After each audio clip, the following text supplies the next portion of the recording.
निर्वाण प्रकरण का 213 सर्गा शुरू कर रही हैं।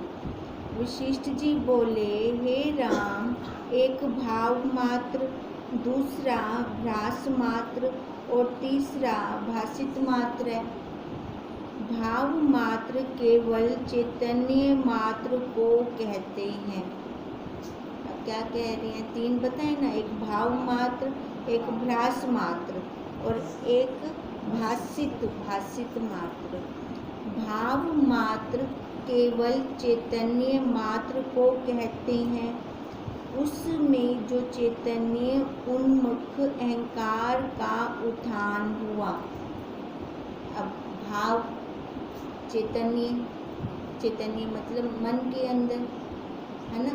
अब मन के अंदर अहंकार का, जैसे हमारे अंदर भाव चलेंगे ना, अहंकार हो जाएगा, वो वैसी क्रिया होगी इस शरीर से। फिर हम वैसा अच्छे भाव चल रहे हैं, अच्छी क्रिया हो जाएगी। अगर बुरे भाव चल रहे हैं, बुरी क्रिया हो जाएगी।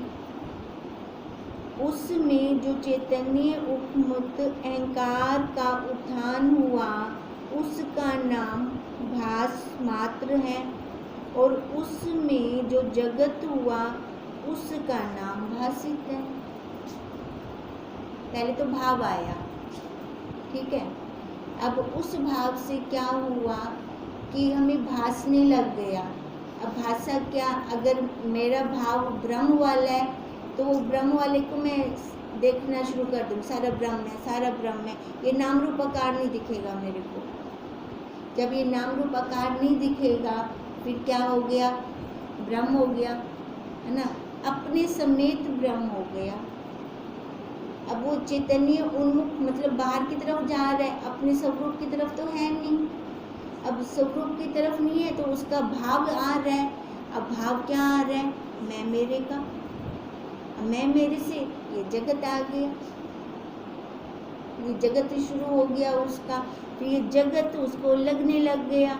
अब इस जगत में देखो, जब बच्चे आते हैं, माँ बनते हैं कि नहीं बनते? पति आया सामने तो पत्नी बने कि नहीं बने? या उस टाइम खाली अपना चला कि ये प्रारब्ध का है, या इनके साथ संबंध काटने हैं, या मेरे को कर्म काटने हैं इनके साथ, क्या चला उस टाइम? अब इसके साक्षी हम स्वयं में, ठीक है।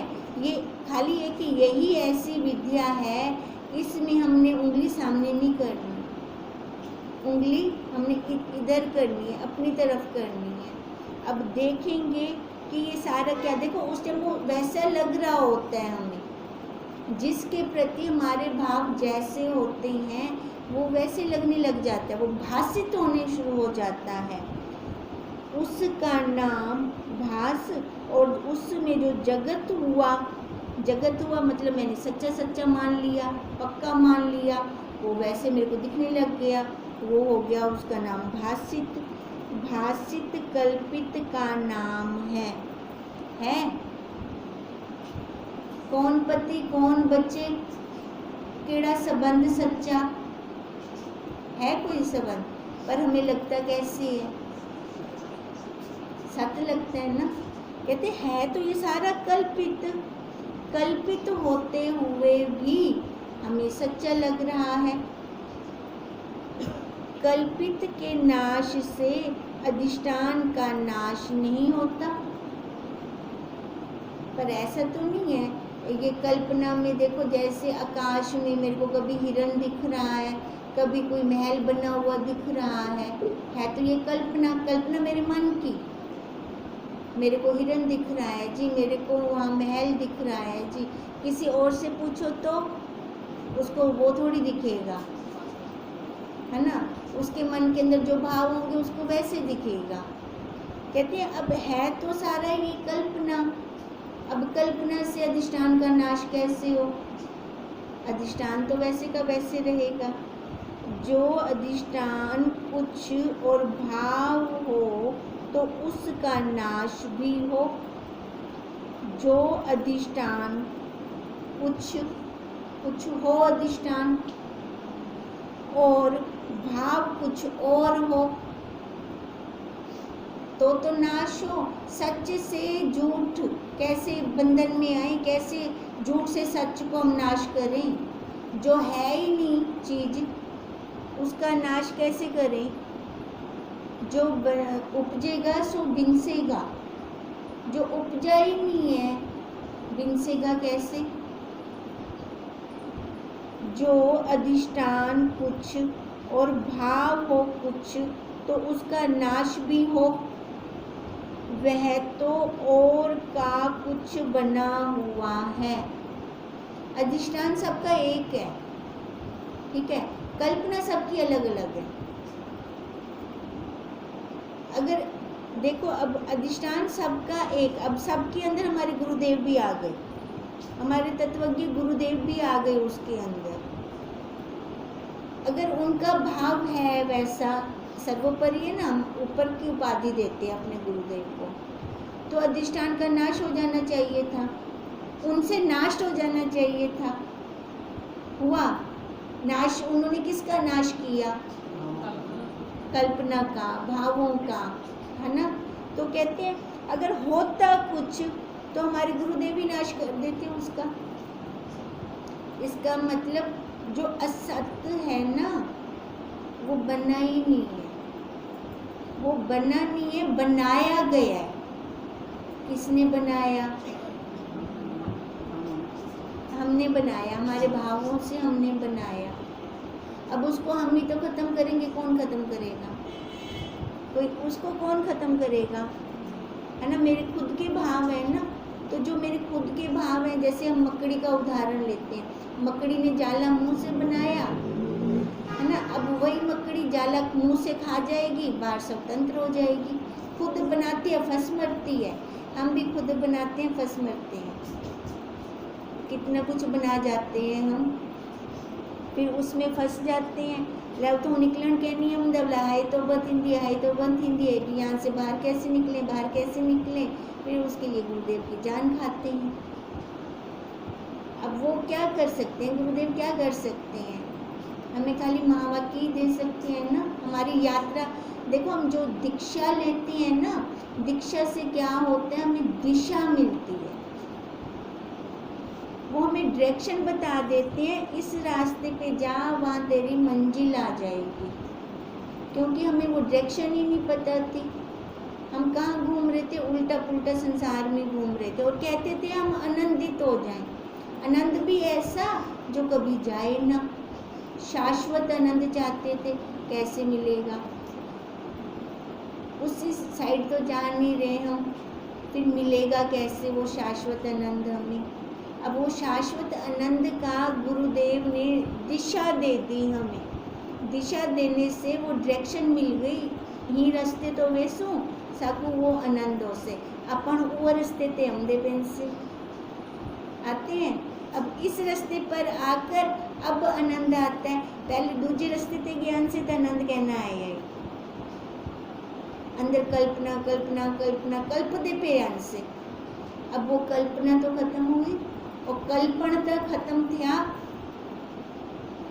कल्पित के नाश से अधिष्ठान का नाश नहीं होता, अतएव फूलना भी तो उसी का ही किंचन है। उसके फूलने से तीन संज्ञा हुई, आत्मा फूलने या ना फूलने में ज्यों का त्यों है। देखो वो फुरा तो तीन संज्ञा हमने ये रख दी, ये भाव मात्र, भ्रास मात्र और भासित मात्र। पहले भाव आया, ठीक है, फिर भ्रास होने लगा, हमें दिखने लगा हमें वैसा वैसा, फिर भासित वो ऐसा महसूस करना शुरू कर देता। अब वैसा फीलिंग लेनी हमने शुरू कर दी। अब कहते हैं अब संज्ञा तो वही है, तो एक को हमने तीन भागों में डिवाइड कर दिया। अब अंदर हम कहते हैं जड़ चेतन, अब रूह इनके अंदर या रूह त्रै बैठे हैं अंदर, जैसे हम त्रिपुटी बना देते हैं, क्या है वैसा कुछ नहीं है, वो एक का एक। जहाँ जिस स्थिति में आते हैं उसको हम वही नाम दे देते हैं, मिल जाती हैं बाहर संसार में तो दृश्य बन जाते हैं। इस संसार को अलग कर देते हैं तो दृष्टा बन जाती है, देख रही हूँ मैं उसको, और फिर दृष्टा बनकर दर्शन करती हूँ मैं। दर्शन किसका होगा? अपने स्वरूप का।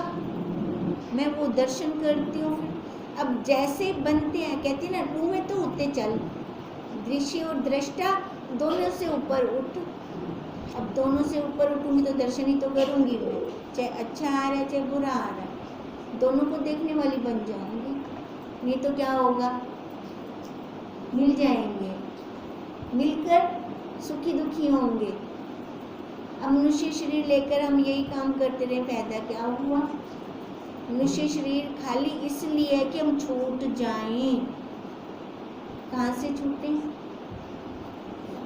ये जन्म मरण से छूट जाएं। इस जन्म मरण से छूटने के लिए भगवान जी ने हमें ये वाला शरीर दिया है। इसमें बुद्धि विशेष है हमारी। बुद्धि के द्वारा, बुद्धि के बल से अस्तित्व सिद्ध वस्तु का, अब उस वस्तु का अस्तित्व सिद्ध करना है बुद्धि के बल से। मनुष्य शरीर लेकर भी हम उस वस्तु को न सिद्ध करें तो उसके फूलने से तीन संज्ञा हुई, अतएव फूलना भी उसी का ही किंचन है ना। अब कहते हैं जैसे करंट है तभी तो कपड़ा जला, तभी प्रेस ने जलाया कपड़े को। अगर करंट ही ना हो तो नहीं जलाएगी ना। अब वो है, वो सिद्ध कर दा पे भी तेको जड़ा मर्जी फूलना उठदा पे ना, मैं बैठा, चाहे अच्छा आ रहा है चाहे बुरा आ रहा है।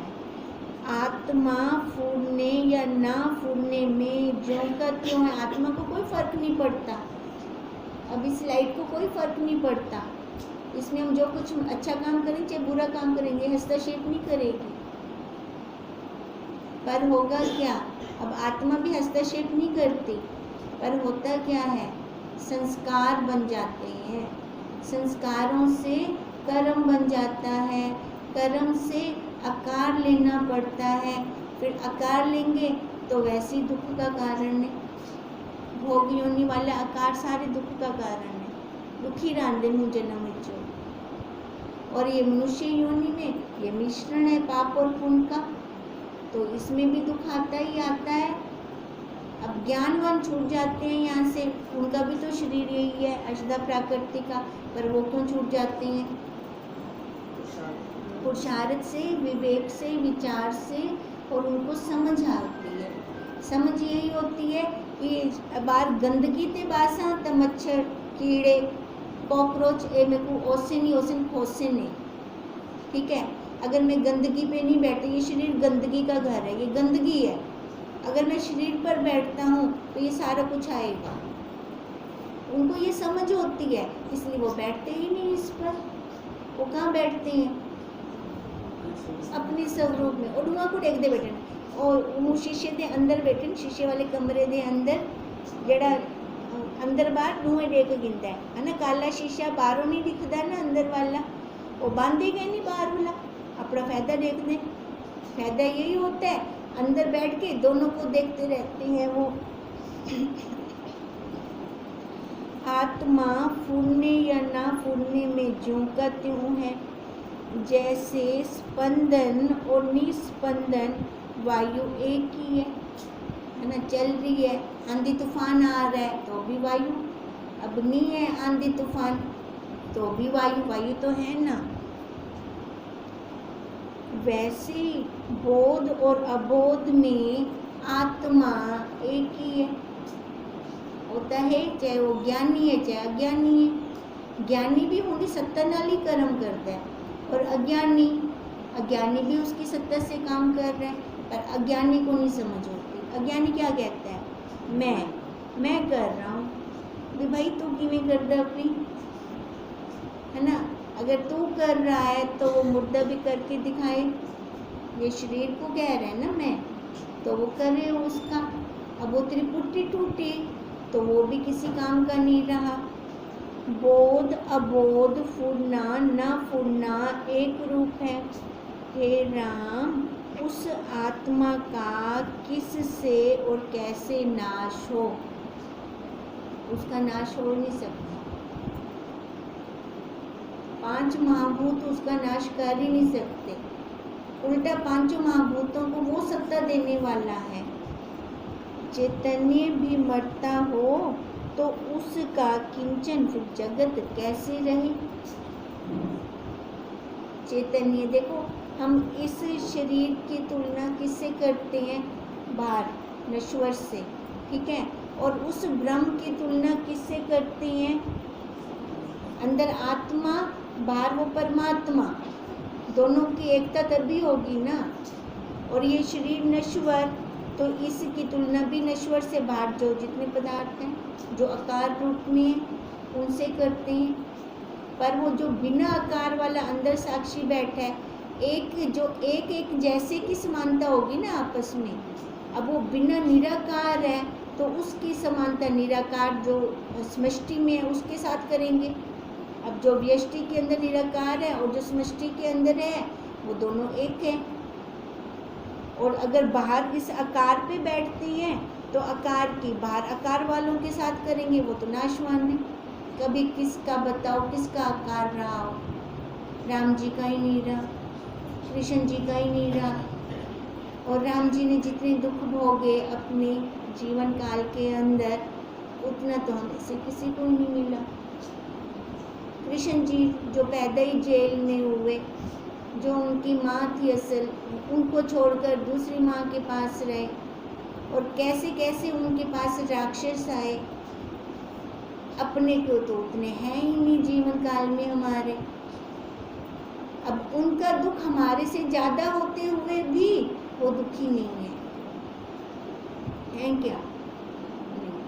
हमेशा प्रसन्न रहे हैं।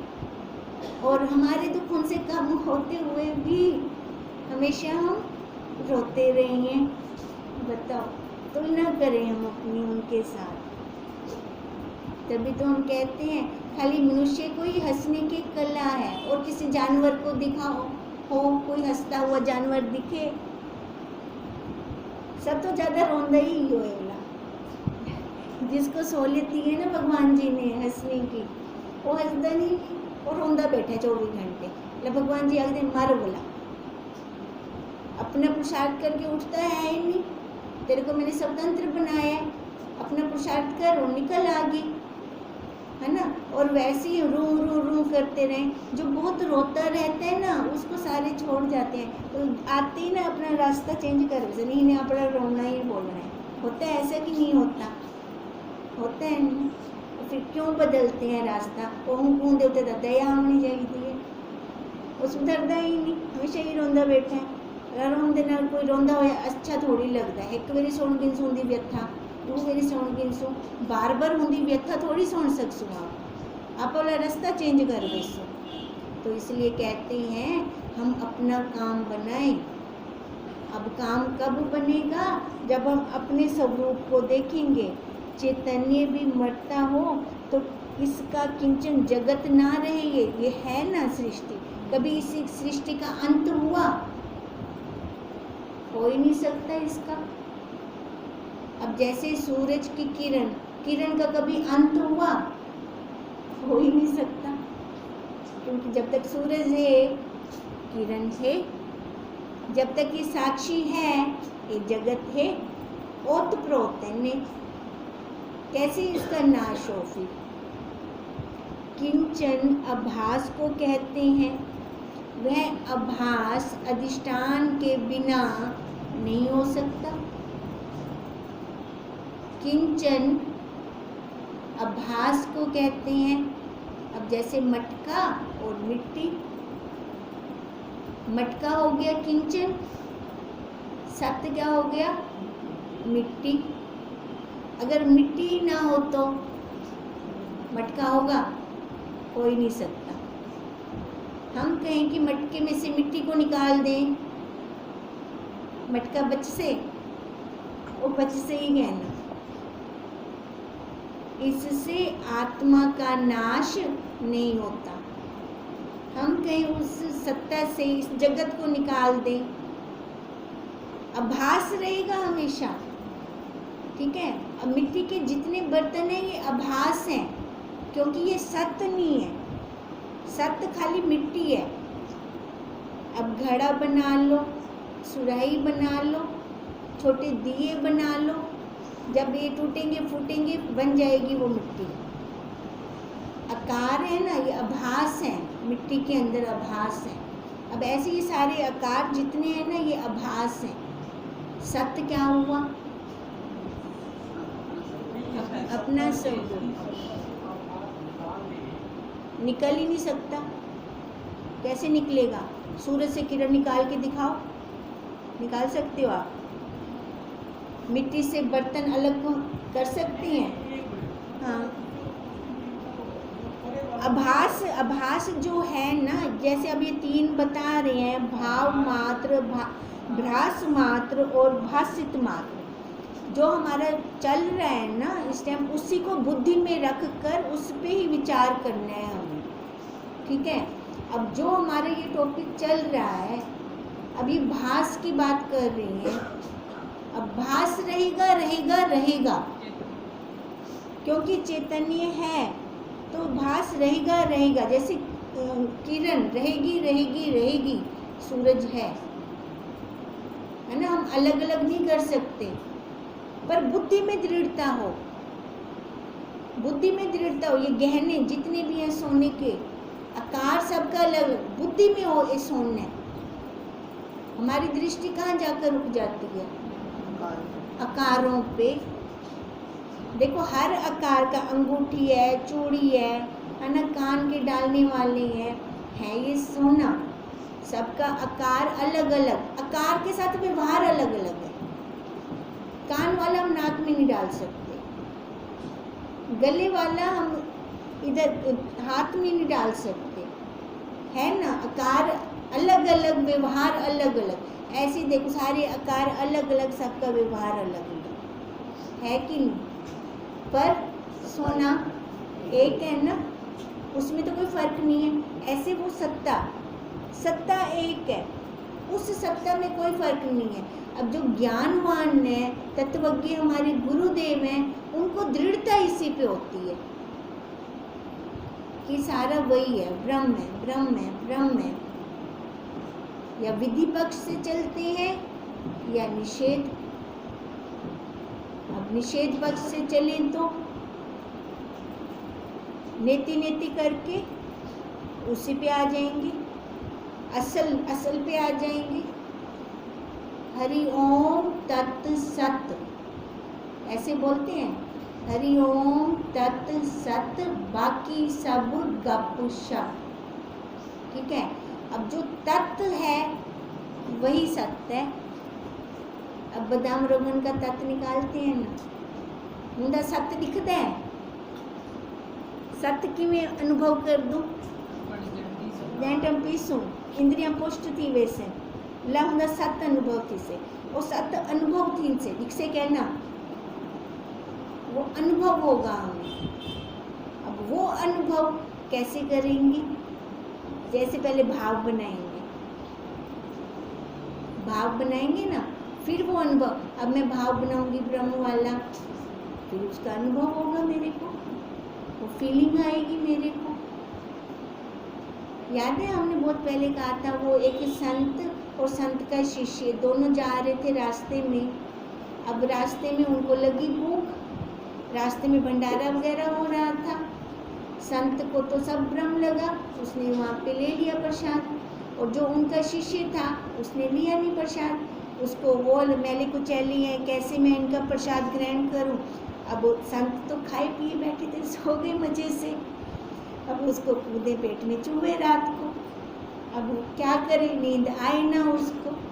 अब उसने क्या किया, भावों से खिचड़ी बनाई। अब जब संत उठे तो संत सी सी कर रहा था, तो संत ने पूछा क्या किया है तूने, तेरे को क्या मिर्ची लगी पड़ी है? कहते खिचड़ी खाई। फिर संत ने पूछा खिचड़ी तो थी नहीं, तूने खाई कैसे? फिर कहा भावों से खाई, मिर्ची ज़्यादा पड़ गई थी, वो सीसी हो रही है। फिर संत ने क्या कहा, भावना नहीं खावना हुई था, देसी घी दा कुछ हलवा बड़ा गिनता, कम से कम मिर्ची तो ना लगती। ठीक है। हमारा हाल भी यही है, हम भावों से पूरे परिवार को खाते हैं, मिर्चियाँ लग दे सहन नहीं थींदे बोला भावा नाल ही खावण है, बोला मैं ब्रह्म हूँ, ये वाले भाव से क्यों ना खाएं, देसी घी दा हलवा क्यों ना खाऊं कि मिर्चा ही ना लगे बोला। इसलिए ये कहते हैं कि जो इससे आत्मा का नाश नहीं होता, और तुम जो चैतन्य को भी मरता मानो कि मरकर फिर नहीं उपजता, तो भी आनंद की बात है। कहते हैं चैतन्य को मरता मानो, पहले तो उन्होंने ये बोला चैतन्य भी मरता हो तो इसका किंचन जगत कैसे रहे, है ना। पहले तो इनको समझ, फिर उसके बाद किंचन आभास को कहते हैं, वह आभास अधिष्ठान के बिना नहीं होता, है ना। अधिष्ठान के बिना आभास कैसे होगा। इससे आत्मा का नाश नहीं होता, और तुम जो चैतन्य को भी मरता मानो कि मरकर फिर नहीं उपजता, तो भी आनंद की बात है। मेरा भी यही उपदेश है कि चेतनता मिटे, और मिट से कि नहीं, और दिन मैं खुद ही हो चाहता। अब एक बार गुरुदेव ने कहा था कि वो संत हमेशा ही ना वो राम राम राम राम राम जपते रहते थे, इतने वो हो गए ना अंदर से उद्विग्न, भी वो सोते तो भी राम निकलता, और आखिर कहते मैं भूल से मैं को मैं चैन दी निंद्रता की ना, है ना। वो देखो फिर कैसे था उनका, उसी में तो रमे पड़ी हैं, फिर भी वो श्वास वही निकल रहा है राम राम राम राम। अगर भला थी वे छोटवने मेरे को। अब वही कह रहे हैं वशिष्ठ जी भी, मेरा भी यही उपदेश है कि चेतनता मिटे। जब चेतनता उपजती है तब जगत भासित होता है, इमें मिट से, है ना। चेतनता उपजी तही तो जगत भासित थया। अब कैसे उसका नाश हो, सूरज का नाश नहीं हो सकता ना, तो किरण का नाश कैसे होगा। उसके मिटने पर आत्मा ही शेष रहेगा। जब ये आभास खत्म हो जाएगा, हम भावों से आभास को खाते हैं, उसमें दृढ़ता कर लेते हैं। जब ये आभास खत्म हो जाएगा, फिर क्या रहेगा, अपना स्वरूप रहेगा। ये दिखता हुआ भी नहीं दिखेगा, बुद्धि में ये दृढ़ होगा ना, ये झूठ है, ये झूठ है, ये स्वप्न है, ये स्वप्न है। ब्रह्म चैतन्य का तो नाश नहीं होता। वो पहले उन्होंने कहा है कि 5 तत्व उसका नाश कर ही नहीं सकते।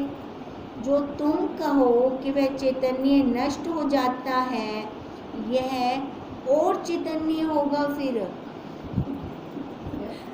जरा नष्ट थीवन वाला हो गए भी। जरा मैं चैतन्य जानता ना, वो नष्ट नहीं थी सकता, उनको कोई नष्ट कर ही नहीं सकता। उससे फिर जगत होता तो मैं कहता, है ना। अब जो चैतन्य आप कह रहे हो जिससे उसका नाश हो, फिर तो मैं कहूँ जगत भी खत्म, सूरज खत्म, ता किरण खत्म, है ना। अब जब सूरज ही ना खत्म थी से, ता किरण की में खत्म थी से। हे राम, अनुभव तो एक ही है, उसका नाश कैसे मानिए। वो चैतन्य सत्ता तो सबके अंदर एक ही है, उसके द्वारा, चाहे वो ज्ञानी है चाहे अज्ञानी है, उसके द्वारा सारा हो रहा है। बताओ उसका नाश हम कैसे माने। अज्ञानी मान रहा है तो वो बाहर बैठा है, अभी उसने गोता नहीं मारा, जब गोता मारेगा तब उसको जानेगा। जैसे बर्फ शीतल है, चाहे किसी ठोर पान कीजिए तो वह सबको शीतल ही है, उसका जो स्वभाव है वो तो नहीं खत्म होगा। चाहे उसकी लस्सी बना के पियो, चाहे दूध में पियो, चाहे ऐसे शीतल जल बनाकर पियो, उसका क्या स्वभाव है, ठंडक देना, तो वो ठंडक ही देगी। और अग्नि उष्ण ही है, चाहे जिस जगह से स्पर्श कीजिए, उसने अपना गुण नहीं छोड़ना, उष्ण ही अनुभव होगा। अनुभव आ गया ना, उष्ण ही अनुभव होगा, उससे शीतल ही अनुभव होगा, बर्फ से इसे उष्ण ही अनुभव होगा। ऐसे ही अपनी सत्ता से उस ब्रह्म का अनुभव होगा। अगर उस ब्रह्म का अनुभव नहीं होता तो इसका मतलब हम कहाँ बैठे हैं, बाहर। अभी हमने उसका गुण नहीं जाना, उसका स्वभाव नहीं जाना। इसका मतलब ये इंद्रियां देखो अपने अपने स्वभाव में रहते हैं, सारे रहते हैं। सब तो बड़ा मूर्ख यो जीव है, यो नहीं अपने स्वभाव विच बांधा। इंद्रियों को हम धर्मात्मा बोलते हैं। आंख ने देखने तो देखना है, सुनने का काम नहीं करेगी। कान ने सुनने तो सुनने, देखने का काम नहीं करेगा। जब ये अपना स्वभाव नहीं बदलती तो हम अपना स्वभाव क्यों बदल देते हैं। चाहे जिस जगह से स्पर्श कीजिए उष्ण ही अनुभव होता है। वैसे ही आत्मा का स्वरूप चैतन्य है, वह एक अखंड रूप है। जहाँ कोई पदार्थ दिखता है उसी चेतनता से प्रकाशित होता है। जहाँ मर्जी जाए, जिधर मर्जी जाए, जिसको मर्जी देखें, स्पर्श करें, है ना, सूंघें, चखें, शब्द सुने, किसकी सत्ता से हो रहा है ये सारा कुछ? उस चैतन्य की सत्ता से हो रहा है ना। उस चैतन्य के बिना कुछ हो सकता है? चाहे वो ज्ञानी होवे चाहे अज्ञानी होवे, खोज नहीं कर सकते डूहे ताकते ही आँख दें, उसी को ही देखें हम। उसी चेतना से ये प्रकाशित होता है। वह चैतन्य सत्ता स्वच्छ, निर्मल और अद्वैत्व सदा अपने आप में स्थित है। कभी उसने कुछ छोड़ा, तभी तो कहते हैं वो कण कण में है, पूर्ण है, हर जगह पे है। पूर्ण हम उसको कहते हैं ना जो सब जगह पर हो। जो सब जगह पे ना हो उसको अपूर्ण कहते हैं। कहते हैं सबकी, वो सब भाषा में। अब कितनी भाषाएं हैं इंडिया के अंदर, सबकी प्रार्थना सुनता है, सबकी पुकार सुनता है। जिस मर्जी दिशा में बैठ के उसको बुलाओ, पुकारो। मुंह से भी ना बोलो, होंठों के अंदर बोलो। अब होंठों को भी छोड़ दो, मन के अंदर बोलो, किसी को पता भी ना चले। वो सोनगिन से कि वे सोनगिन से हो, अंदर बैठे हैं, पूर्ण है वो।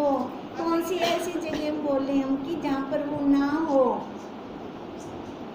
वह अद्वैत, वह सदा अपने आप में स्थित है। उसका नाश कैसे हो? कोई उसका नाश कर भी नहीं सकता। ओम तम नमामि हरि परम। ओम तम नमामि हरि परम। ओम तम नमामि हरि परम।